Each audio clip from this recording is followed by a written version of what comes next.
Welcome, everyone, to the final President Nominee Breakout session at Show Me Rotary.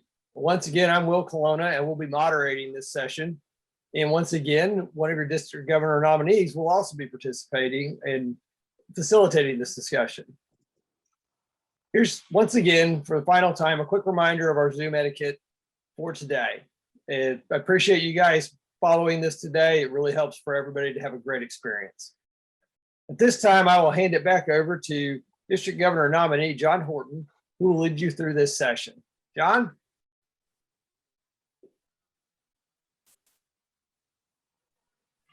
Thank you, Will. Welcome back, everybody. Our objectives this hour are to discuss ways to motivate club members, learn how to increase member engagement, and identify training and leadership development resources. As club president, you will wear many hats and be involved in all aspects of running the club. This is a good time to review the differences between management and leadership. Management is directing and controlling a group or a set of entities to accomplish a goal. Leadership refers to an individual's ability to influence, motivate, and enable others to contribute toward organizational success. As president, you will likely experience both over the next year. The handout you received before this meeting on leadership in Rotary provided insights on best practices and ways that Rotary can help you grow. That article hopefully spurned some thoughts on leadership and how you can motivate and empower the membership of your club to have a successful year. A key aspect of leading your club is understanding what motivates the members to be Rotarians. What are some examples of ways to motivate club members? Will, would you assist me by calling on raised hands? Again, what are some examples of ways to motivate club members? Sure thing, John. If you guys want to weigh in, please just raise your hand using the reaction or the participant button again. Elaine, we'll start with you. So I think one of the things that is really kind of motivating for our members is every club does it, I think, something different, but we call them brag moments, and they get a minute on the mic every morning. We're a morning club, so every morning, if they want to speak up, they can talk, brag about something that's happening in their lives personally or in their business. And so it's just a great way to say, you've got the mic for a minute on the mic, and keeps them motivated. It's a great idea. Thanks, Elaine. Lori Johnson-Morowski put recognition at meetings and club newsletters as well. What other ideas do we have, guys? Jeannie Layer, you've got your hand up. Why don't you unmute and let us know what you're thinking? I am muted. Yes, no, I'm not. Okay. We don't call them brag moments, but we do happy dollars. And so we make some money in the process.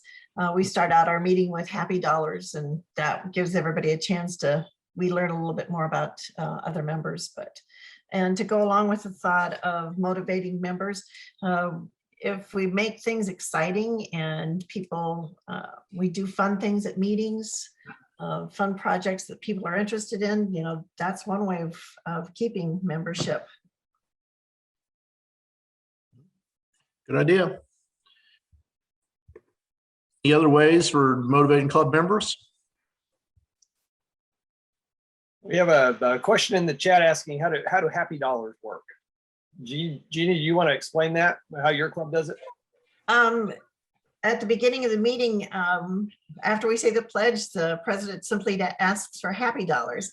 And so anybody that has something, they contribute as much as they want to, but usually it's just $1. And, they say, okay, the weather was wonderful. We just had a grandbaby, so on and so forth.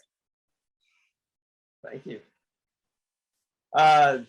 Debbie, we'll take you, and then we'll need to move on in our presentation. So what do you have to say, Debbie? We do happy dollars too, and we combine that to collect money of anybody who's been in the newspaper. But something about 7 years ago, when I was president the first time, I went to Pets, and one of the things that was emphasized is you should have fun with Rotary. So we have added our 5th part of the 4-way test, and we say it with great, it's have fun. All right, thank you, Debbie. John, back to you. Thanks, Will.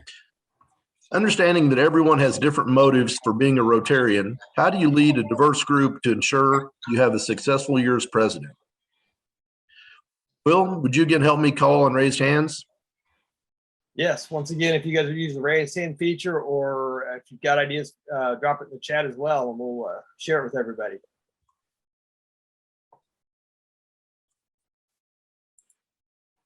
Everybody's awful quiet this afternoon. Someone has asked you to repeat the question. Sure.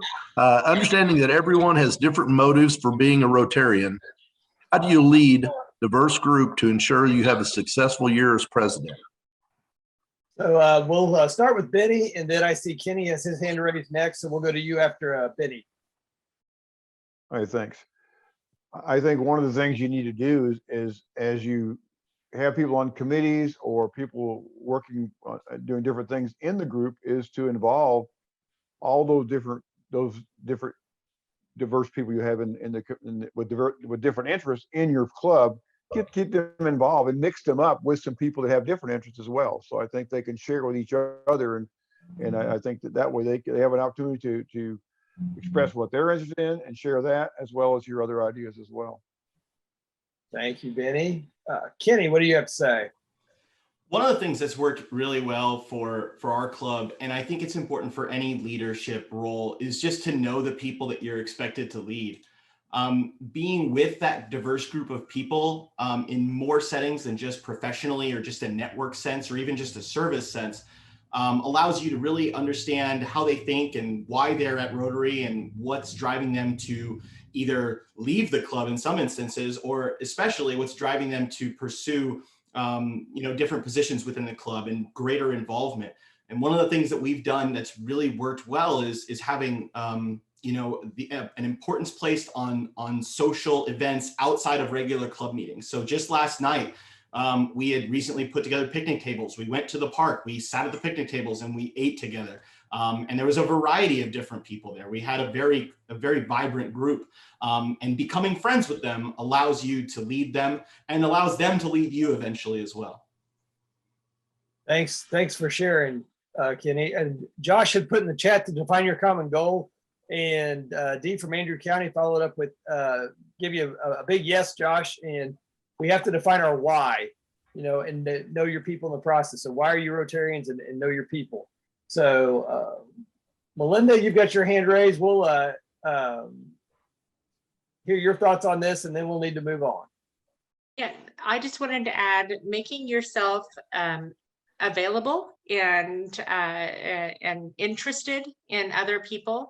I'm a big fan of that picnic table idea, but really every time you have a new member, something I always did as secretary was I would welcome them in and I would sit next to them, even though secretary is supposed to sit at the head table, and I'd just sit next to them and I'd get to know them. And then I would follow it up with an email. I'm so excited that you are in Rotary with me. Consider yourself my new best friend. And it's a little bit extreme, and I know that I can come across a little like, wow, she's energy, but they immediately felt like they belonged somewhere, like it wasn't just a professional obligation to be in Rotary. And I feel like that's what we need to do, is turn around what outsiders see as Rotary. It's not just a whole bunch of professionals trying to network, it's friends, it's people joined together wanting to be a part of our community and finding the best way how. And so I think just sitting next to somebody at a meeting and then inviting them to an event or something like that, that you're going to, hey, Rotarian, I would love for you to come to this. Making yourself available to be talked to is probably the most important thing you can do before you're president. Thank you, Melinda. I know we've got a few other hands raised here, but unfortunately, we've got to move on due to the time constraints of this session. So, John, I'll send it back to you. Thanks, Will. Motivating club members to be good Rotarians has a lot of value to their participation in the club. So does specific member engagement and satisfaction. The next 15 minutes, you'll be in a breakout room to discuss the following questions. Number one, especially in the world of COVID and change, how can you increase the level of membership engagement and satisfaction? And number two, what types of fellowship activities do you do to increase membership engagement? At the end of the 15 minutes, we'll report out to the discussions of these questions, so determine who will speak for your group. Welcome back, everyone.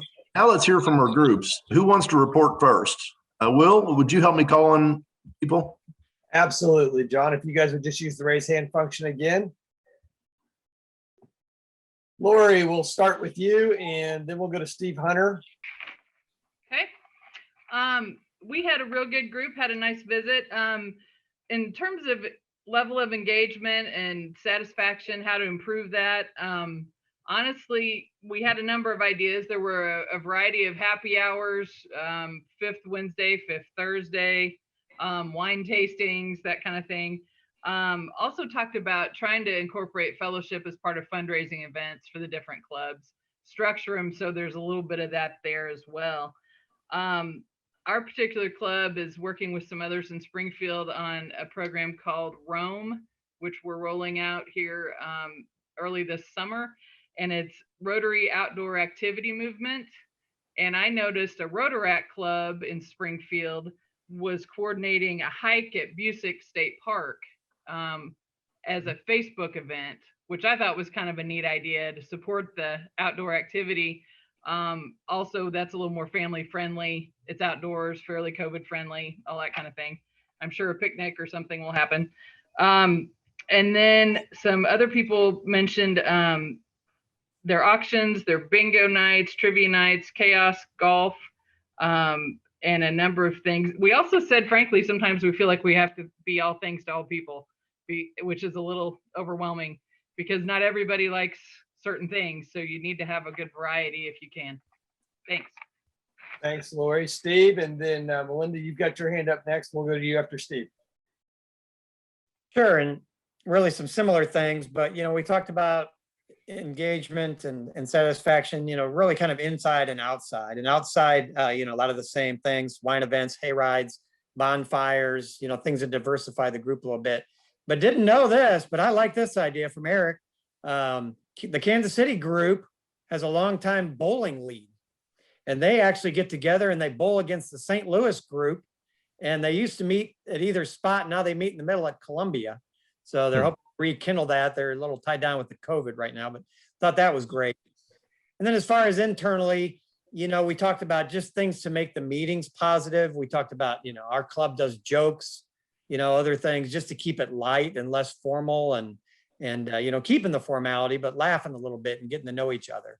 So, coffees in the morning, things at night, just a balance of those activities to kind of keep people socially engaged with each other. So it's a great group. Love the friendly competition between the different clubs on the bowling league. That's a great idea. Melinda, what do you have to add? Well, I love all of these other ideas, and the bowling one, I'm on it. I am so on it. That's so cool. One of the things that we had talked about wasn't just current membership engagement, but also new member engagement. So looking and building on your membership while engaging everyone. And fellowship is huge, and that's the one that everybody immediately runs to. But the other side of it is the diversity of your programs. So if you have a really interesting program, you have member engagement.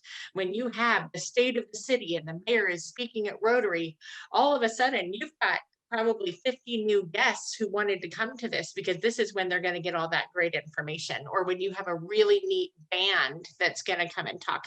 We've had people from the Cherry Blossom Festival come to ours and they're movie stars. It's so cool to be able to see them and get an autographed book at Rotary. And so your diversity of your program is also going to keep your membership engaged. They're going to be proud. They're going to invite their guests. Maybe their son, daughter, wife is very interested in that program. So now you've got even more new member opportunities. So really think about the diversity of your programs and following up. Todd had some really cool ideas where you follow up on that program, have your members engage on social media, commenting on your Facebook or Instagram posts about your program saying that was such a great time. I invited so and so, and it was so neat to learn about this. So make sure your programs are engaging your members if you can, and of course keep approaching people for new membership. And remember that your members currently that maybe you haven't seen in a while because of COVID,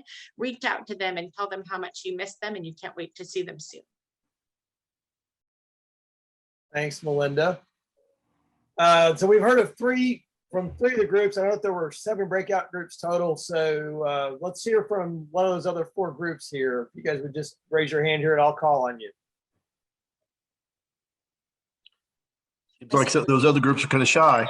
I see Rochelle's hand up. I can't do a virtual hand. I don't know why that's not an option for me down here, but I can talk about our group. See my hand. If that's okay. Yes, please do. Okay. Please do. Sure. So we had some cool stuff. A group did a trivia for St. Patrick's Day through an app called Kahoot. I don't know if you've familiar with that. We talked about sometimes doing these things in place of a meeting and start to get that social feel back. My group actually did a virtual escape room. I don't know if you've ever heard of that before, but that was really fun.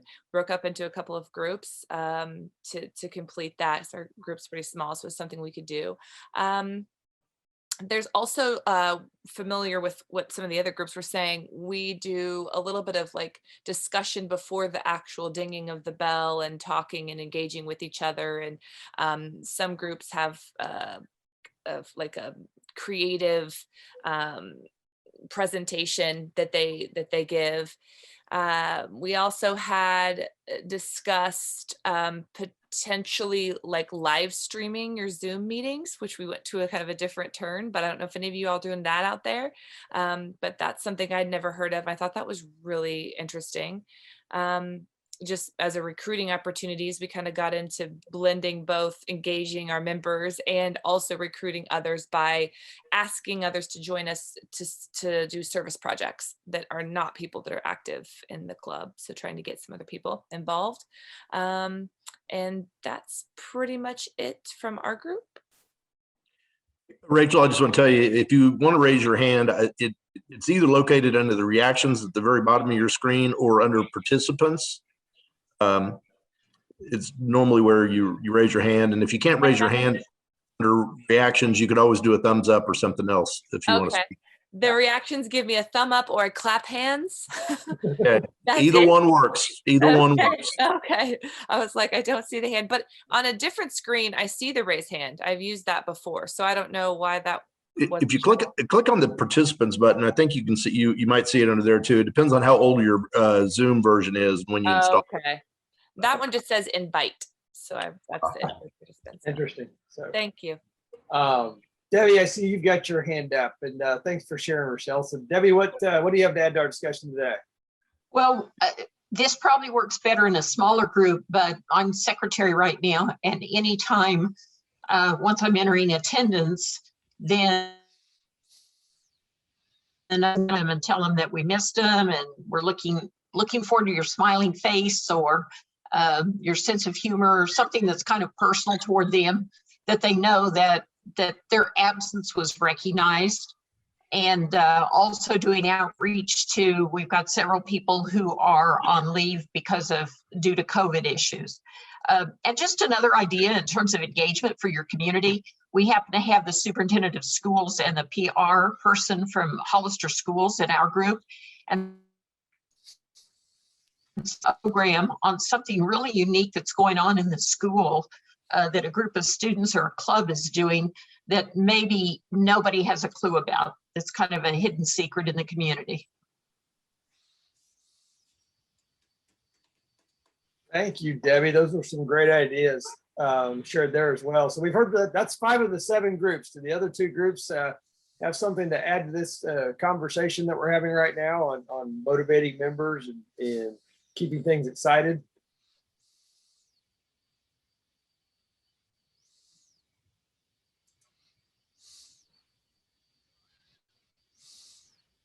I see Elda is Is that a thumbs up to add to the Thumbs discussion here? up. You know, when Good you can't get a discussion. hand, you just do one thumb. I can relate to not finding the button, Rochelle. Our group, let's see, we talked about, the first was, Anne said they have 2 board members that take a new member out for coffee. And our club used to do that. It was very effective, but we're lapsed on that. So that was a great idea. They also have greeters. One club has somebody at the door to kind of meet new members. We've started that this year. Other ideas.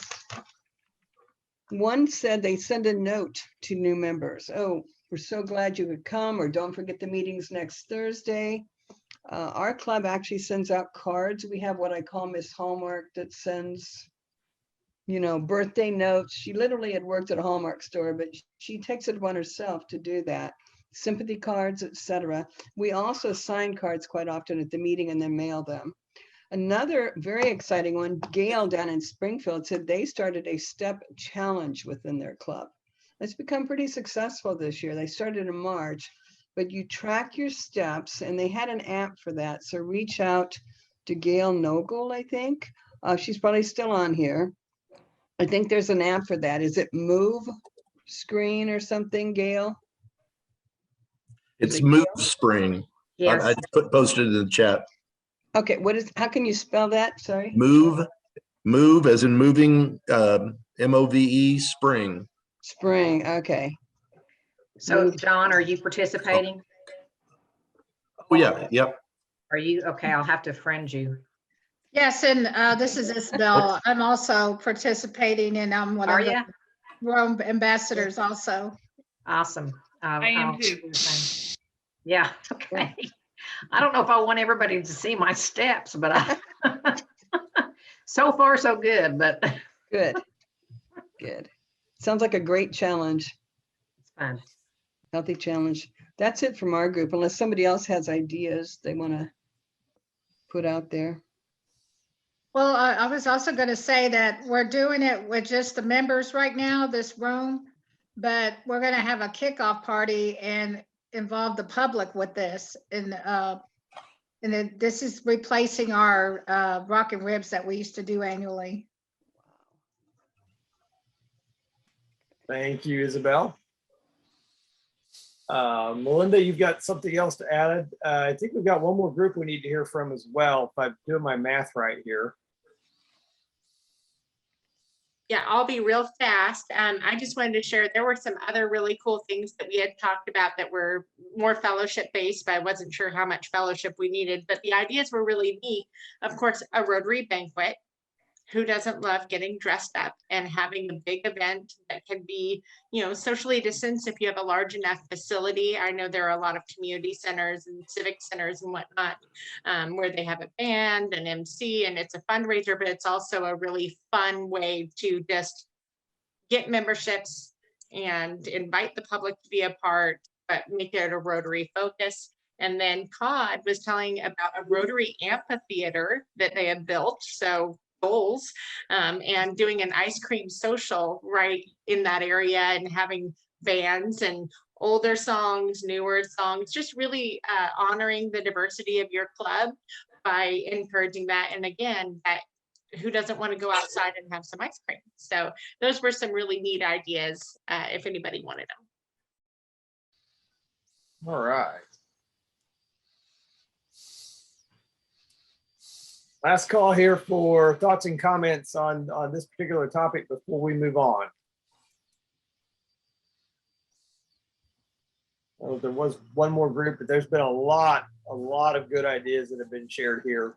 It's great to see that there's a lot of people taking care of it. I see Kathy, you've got your hand raised here. So I'll go ahead and speak since I haven't said anything. Yeah, basically, there's some of the things that the other people have done. We do as well. I'll add just a few things. One of them is not a door prize. One of the gals says that they do door prizes at their meetings when they actually meet in person.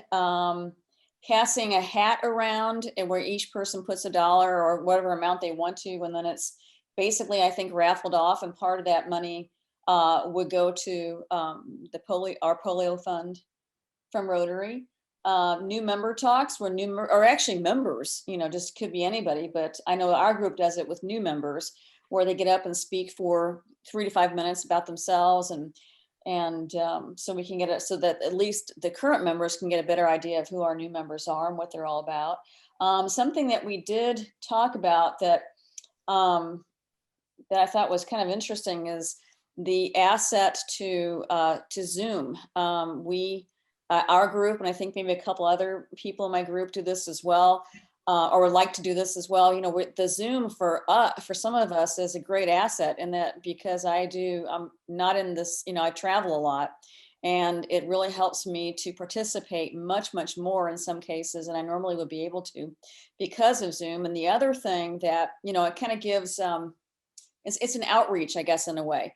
And I know that once we are able to meet again, which I believe is going to be summer-ish to fall-ish, where we can actually start meeting in person again, that we're going to do it as a hybrid, so we can still keep in contact with those people that otherwise would not be able to, because they'll have that hybrid portion for them and the in-person meeting for those that still want to continue to meet in person. So we thought that, we talked about that being kind of an asset to Zoom. There are some positives to having Zoom with the outreach, and that's it. Thank you, Kathy. Appreciate those additional thoughts there. John, I'm going to throw it back to you now. Well, by this fall, though, you should also be actively planning for your year as president. Many helpful tools and resources are available. Last discussion centers around training for yourself and members of your club. As discussed at the beginning, there are numerous resources available to you. One is the Rotary Learning Center. Take a minute to review this slide and the options available. Note that you can select a role or topic to pursue at your leisure and online. You can also participate in available trainings, such as the Rotary Leadership Institute, district events and trainings, and encourage those members who are considered as prospective officers to participate in those training sessions as well. How can you promote and encourage training for members at all stages of their Rotary lives? Again, how can you promote and encourage training for members at all stages of their Rotary lives? Let's take a little bit of time to hear from everyone. Please raise your hands, and Will, would you please call on them? Sure thing, John. I was just thinking, I have. Did you fill all those out that you've been here? Yeah. What in the world?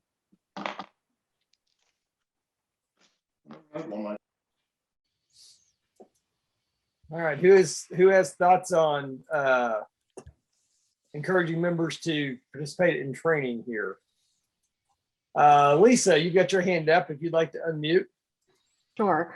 So one of the things that I think you can do is spend some time during one of your meetings to go through what is My Rotary and have a opportunity to do a quick training session on how to even sign up. I was really surprised whenever we were looking at doing training in our clubs and trying to encourage people to go, how many had not even signed up for My Rotary. And so we did a little session, and then we actually had a table at the next 4 meetings where anyone who needed assistance in navigating the My Rotary website could come and sit for a few minutes or schedule time with someone to go through and understand how to navigate within there. That helped encourage our members to actually look and see what the learning options were. And then we would highlight, you should highlight specific areas of the learning module that encourage people to go look and see if they would want to view that. Because a lot of people don't even know it's there. Thanks, Lisa. That's great example of ways to get people into access to some of the other training opportunities that we have. Who else has thoughts on this question? Just raise your hand, or you can drop it into the chat.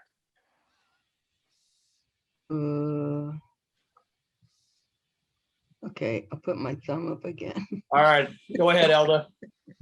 All right, quick question. Someone mentioned the OWL Lab for those who are doing Zoom meetings. We do hybrid. We just started meeting in person again, but they said do OWL Lab.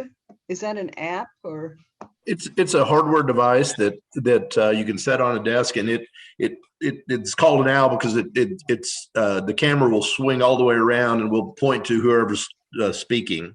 Okay. So depending on the room you're in, it may work out really well, but it is a really cool little device. It will hold an iPhone and or an iPad, do you I think? believe it's a Bluetooth, so it'll attach to, can attach to a laptop, iPhone, Android. Okay, I've got a small laptop, but our incoming president is slightly more tech challenged than me, I think, and he's relying on me for everything in that regard. So yeah, my ears perked up. Yeah. Owl Lab. I posted that out there. Oh, I'm Yeah, sorry. can you spell that? Or OWLLAB.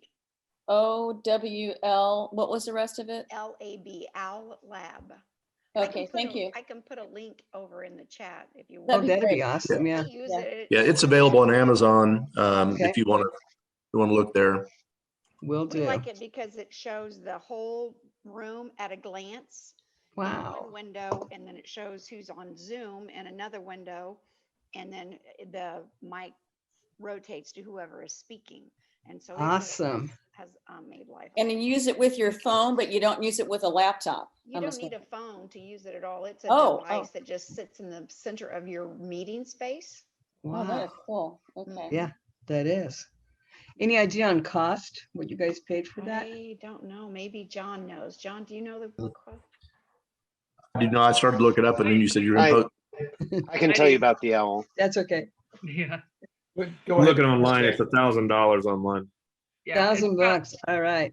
It's about $1,200 all in, I think. Okay. David, I see you've got your hand up. Perfect. What do you have to add here? Well, I was just going to say that the owl is great if you want everybody to be seen. You still have to hook it to a computer. You still have to have a television. It's not a canned video conferencing system. It's a camera that shows the entire room and listens to the entire room and is a speaker. Works great for a boardroom and a classroom. I don't know whether or not it would work based on where you meet for your situations. Probably an iPad is about the easiest thing to do because the iPad can self-contain. It has a front and a back camera, and most people know how to run those. So you can buy an iPad for the price of an owl. The owl is $1,000 and an iPad's less than that. Right. Lori Johnson-Morowski shared in the chat that you can share the info on the trainings in your weekly emails or communications to your team, table sheets too, to have it there when they sit down for dinner on that. Kenny, I see you got your hand raised here. We'll take what you have to say and then we'll move on. Okay, I'll be real quick. I just wanted to chime in here. We missed no meetings in 2020. We went virtual immediately upon the shutdown. And so we were able to navigate those waters, and then coming back to a hybrid, we were able to navigate that as well. I will say that recently we decided to try to up our game and make it a lot more fancy with the technology we were using. But ultimately what that did was it kind of slowed down our meetings and it produced a worse experience for our club. So I will say, unless you have someone who has the technology and know-how, definitely get to know your equipment before you try to run it at a club level, because sometimes simpler is better. So just throwing that out there. All right. Thank you, guys. Let's, John, back to you. Okay, thanks, Will. Thanks for all the ideas.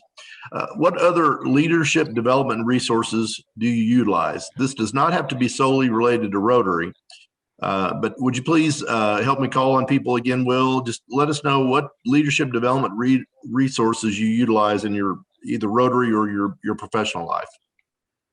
Yeah, so that is kind of what I do as part of my day job is leadership development for our younger folks in our organization.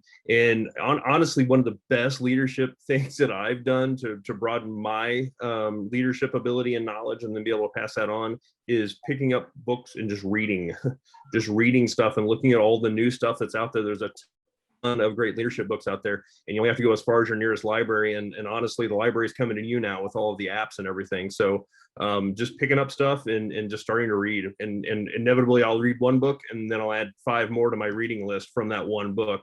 So I think I'm getting ahead and I end up getting farther behind on my reading. Thanks, Chuck. Melinda. Something that's helped me, because in the very beginning of all of this, I was terrified of public speaking. I mean, that's second to snakes. So like public speaking is legitimately a nightmare. But something that helped me was just being more and more active. So of course, I'm not just on Rotary's board, I'm on 5 or 6 other boards. And so you end up becoming better because you're surrounding yourself with a lot of wonderful leaders. So I know that it's not a program, and it definitely doesn't replace books, because I'm with Chuck. I love me some books. I'm a library science major. But really doing something like that, we have something in our Lebanon community called Leadership Lebanon. It's in its inaugural year, and I highly recommend, if you don't have something in your community that's a specific leadership opportunity. I'm an advisor for it, and it takes maybe mid-level managers and maybe vice presidents, the ones that maybe haven't had a lot of leadership, and maybe you might be one of those people that just hasn't had an opportunity to really flex your leadership muscles.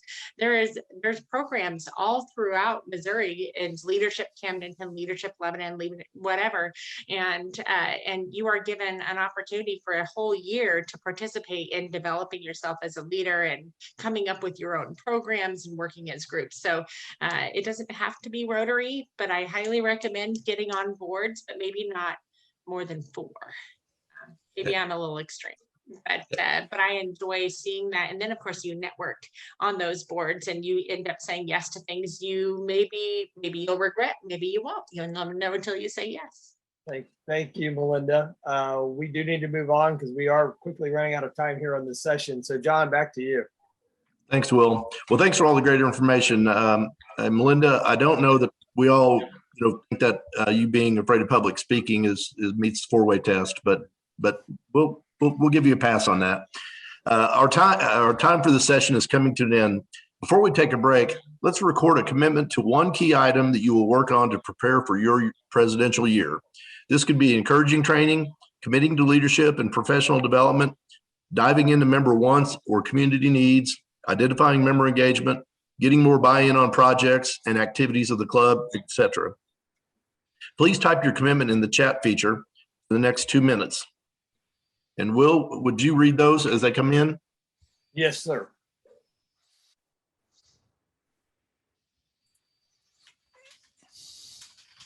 The member wants and community needs from Isabel. I see the collaboration's another one from Diane. My Rotary education, club growth, commitment to diversity,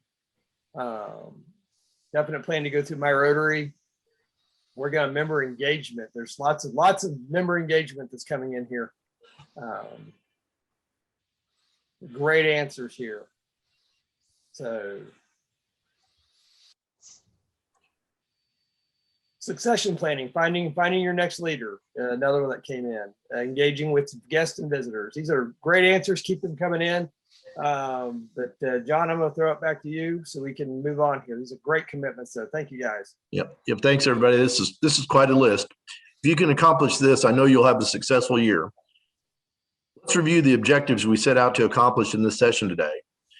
We discussed how to motivate club members, learned how to increase member engagement, identified training and leadership development resources. Before we conclude the session, Julie, Kent, and I would like to say a few final words. My Rotary moment was 6 months after I joined our club and was at our annual recognition banquet where we installed the officers for the next Rotary year. Up until that point, I would often find it difficult to attend meetings because of work. Each year at our installation, the club prints a list of accomplishments for the year, and I was simply stunned at the list of things we did both in our community as well as the international projects. I decided then I needed to make attending our club meetings a priority.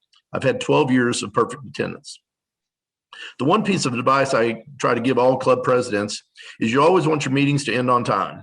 So at the meetings, I always sat beside the speaker and would explain that we had to end exactly at 1 o'clock.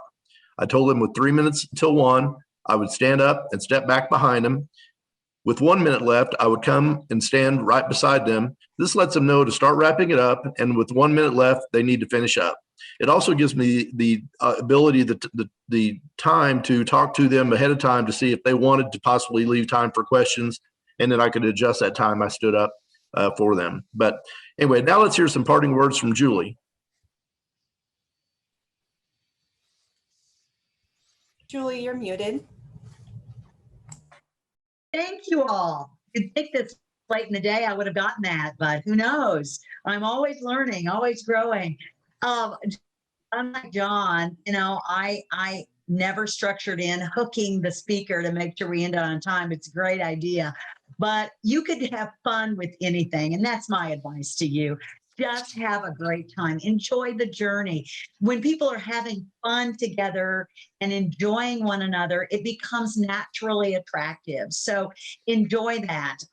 Do things like the Bowling Green Club has. I think I've mentioned it. We're developing this yoga satellite group, and we already have a number of new Rotarians who find that kind of way to do Rotary really appealing. So think about new ways to do Rotary in your community so that we can enthusiastically unite people to create lasting change.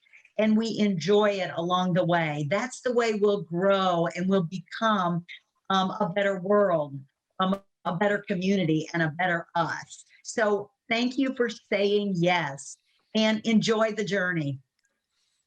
Kent, thoughts? Thanks, please. My first Rotary aha moment was about 30 years ago when I joined. About 3 months after I joined, we had an elderly lady in Lee Summit that lost her husband a year and a half ago, and her house needed a new roof, some painting, and some things done around the yard. And so a group of us, it ended up being about 30 of us over 2 weekends, went out and basically did the home makeover thing. And back then, I think there might have been some hazing involved because I was a new member, but we'll leave that alone. But so we had a great time. I fell in love with Rotary and all the guys in my club, guys and gals in my club.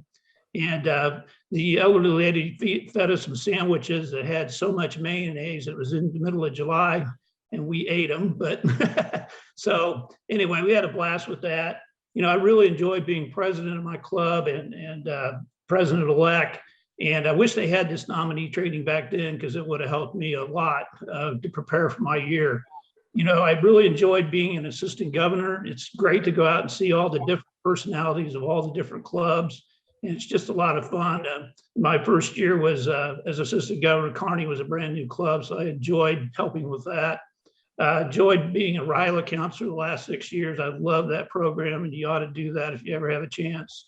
And being a district grants chair for several years is just so rewarding. See all these little projects that all these clubs do, even the smallest project can make a big difference. So, a couple of things on the Rotary side that I would do is make sure you have all your planning done before July 1.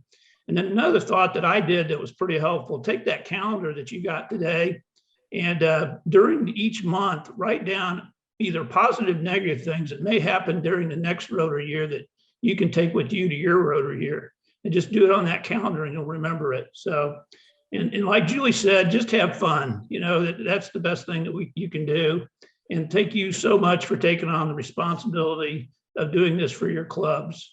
Get back to you, Will. Thanks, Kent. And thanks everybody for participating today. One power of Rotary is the power of connection. So if you should have questions about anything you've learned today or we've discussed today as you're preparing for your presidential year, please reach out to Kent or Julie or John, your appropriate district governor nominee, or your fellow nominees, presidential nominees who are here with you today. They're great resources to talk to. As you can see, all the ideas that we've shared today from the different clubs that we have. We will now have a short 10-minute break. Our next session is plenary session 3. And we'll begin at 3:40 sharp. We'll be hearing from Rotary International Vice President Jorita Solari, who has been actively involved as an RI director, a member of the membership committee, and serving on the pandemic task force. So please leave this meeting and join us back on the landing page at 3:40 to hear from Jorita Solari. Thanks, everyone.